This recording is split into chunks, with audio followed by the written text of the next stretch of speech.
తర్వాత వెలుగు వెలుగు దినపత్రిక. వెలుగు దినపత్రిక రేటింగ్ ఇవాళ ఎలా ఉందని చూస్తే వెలుగు దినపత్రికకు 5 రేటింగ్లో 4 రేటింగ్స్ ఇచ్చింది, 4 స్టార్స్ ఇచ్చింది ఇవాళ ChatGPT.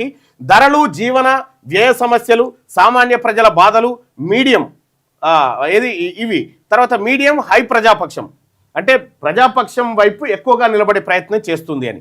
ఇక ఫోకస్ ధరలు, ద్రవ్యోల్బణం, ప్రజల ఇబ్బందులు ఇవి పెడతా ఉంటే సామాజిక కోణం చూస్తే మధ్యతరగతి సామాన్య ప్రజల సమస్యలు చర్చకు పెట్టింది.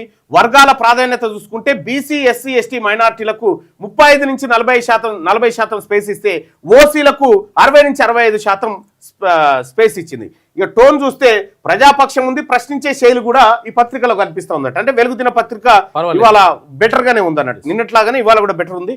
సామాజిక న్యాయం పైన ఫోకస్ ఎంత పెడుతుందని అడిగితే 5 రేటింగ్కి 4 రేటింగ్ ఇస్తే బీసీ, ఎస్సీ, ఎస్టీ స్పేసు ఎంత ఇస్తుందంటే 5 రేటింగ్కి అవుట్ ఆఫ్ 4 ఇచ్చింది, అవుట్ ఆఫ్ 5కి 4 ఇచ్చింది. ప్రభుత్వ విమర్శ ఎట్లుందంటే 3 స్టార్స్ ఇచ్చింది. సో మొత్తానికి ఇవాళ వెలుగు దిన పత్రికను చదవచ్చు. వెలుగు దిన పత్రిక కొంతమేర బెటర్. ఇక నిన్న టాప్ లో ఉన్నటువంటి విజయక్రాంతి ఇవాళ ఎట్లా ఉందో ఒకసారి పరిశీలిస్తే